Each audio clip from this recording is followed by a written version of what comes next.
getting ready to fall some bigger pieces of wood. And what happens is, if you start to go and cut all the way through, it's going to pinch down on your saw. They make a couple of tools for this, but even the cheapest tool is kind of expensive. This is my favorite right here. Just grab a stick that's about the appropriate size. Think about when you're looking down at the top of your chain, just the same width as your chain, or a tiny bit bigger. So that's it right there. And I'll make a little wedge, push it in, break it off. I'm gonna do it in 3 spots. Push it in, break it off. This is a pretty good sized chunk. It really is heavy. It's not super wide, it may be 24 inches, but it's real heavy. So I've got 3 of them like that. I've already started my cut a little bit, so we'll finish my cut.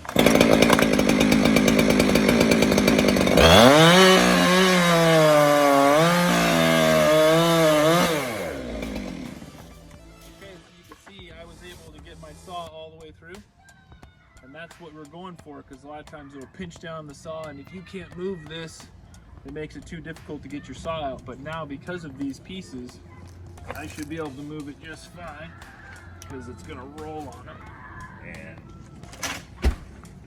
so that's a pretty good piece right there. And yeah, that's right at 24 inches. All right, that's it. Check it. All right, so that same thing that we just talked about is really effective when you're doing longer logs. Sometimes they'll pinch easily because they've got, you know, compression on each side. So real quick, I'm going to demonstrate how I do it with the bigger logs.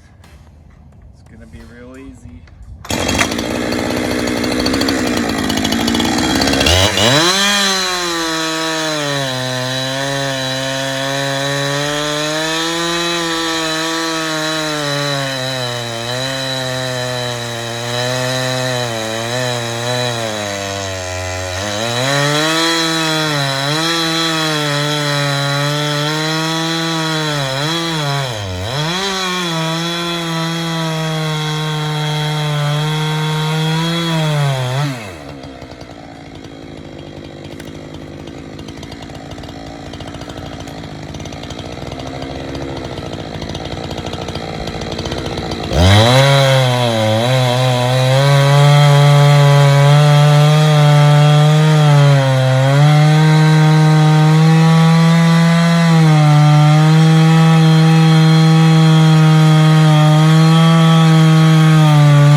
That's it.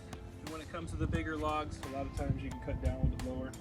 I was getting really close to hitting the soil. This is all bark dust, so it wasn't really an issue. But anyway, check that tip out. See if it works for you. We'll get back to you when we got something more for you.